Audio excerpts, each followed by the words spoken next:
өтірік айту, жалпы алдау, алдану жайында. Енді бәріміз бір ауыздан білеміз ғой, енді алдаудың жақсы емес екенін, алдағанның жаман екенін, алданғанның қорлық екенін өте жақсы білеміз. Бірақ кейде өзіміз алдап жүргенімізді өзіміз аңғармауымыз мүмкін. Осы неге алдаймыз? Неге алдағанымызды байқамай қаламыз? Немесе алданып қалудан қалай аман қалуға болады? Осы дүниелер жайында аз кем әңгімелессек дейміз. Өте осы тақырыпқа байланысты мен алдын ала жариялаған едім. Көптеген сұрақтар келді. Құрбым өтірік айтады, алдайды, өзіне айтсам прикол ғой деп ақталады дейді. Осы сияқты алданып қалдым, алдап қоямын деген дүниелер көп.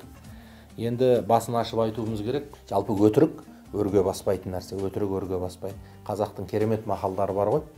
Өтірікші ақсақтан бұрын қолға түседі дейді.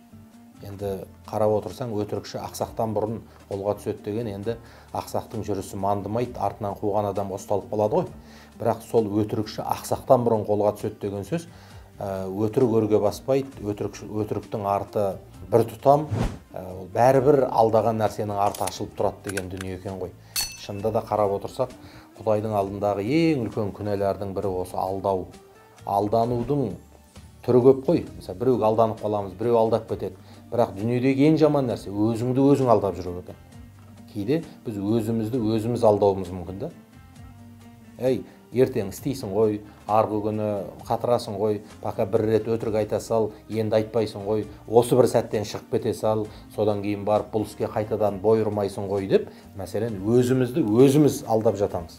Мінекей осы дүниенің өзі қаншама басымызға қайғы қасірет әкелуі мүмкін екен. Баяғыда Қожа Насырдың бір басынан өткен оқиға бар еді ғой. Қожа Насырдың үйіне ұры түседі. Сөйтіп қарулы қарақшылар Қожа Насырға бір шеңбер сызып береді. Сөйтіп айтады, мынадан аяғың шықса басыңды кесеміз дейді. Мынадан аяғың шықса басыңды кесеміз деп шеңбер сызып беріп, Қожа Насыр соның ішіне тұрғызып қояды. Сөйтіп әйелімен бәрі соның ішінде тұрады. Сонымен үйді тонап, бүкіл алатын дүниесінің бәрін алып, үйден шығып кетеді. Үйден шығып кеткен кезде жаңа Қожекеңнің кемпірі бажылдап жылай бастады. Құдай-ай, бүкіл дүниемізден айырылдық-ау. Құдай-ай, мына қарақшылардан аман қалмадық-ау деген кезде Қожекең тыныш, қатырдым оларды дейді ғой. Сонда не істеп қойдың деп жаңағы кемпірі сұраса, Қожекең, олар ар жақта дүниені талап тарпа бастап тонап жатқан кезде мен аяғымды шеңберден шығарып тұрдым деп айтады дейді. Қарасаң, бір өзін өзі алдап тұрды Қожекең. Яғни мен шеңберден аяғымды шығарып тұрдым деп өз-өзіне масаттанып, өз-өзін алдап тұр, ал үйінің ішіндегі бүкіл дүниесінен айырылып, қасіретке батқанын сол сәтте ұмытып тұр.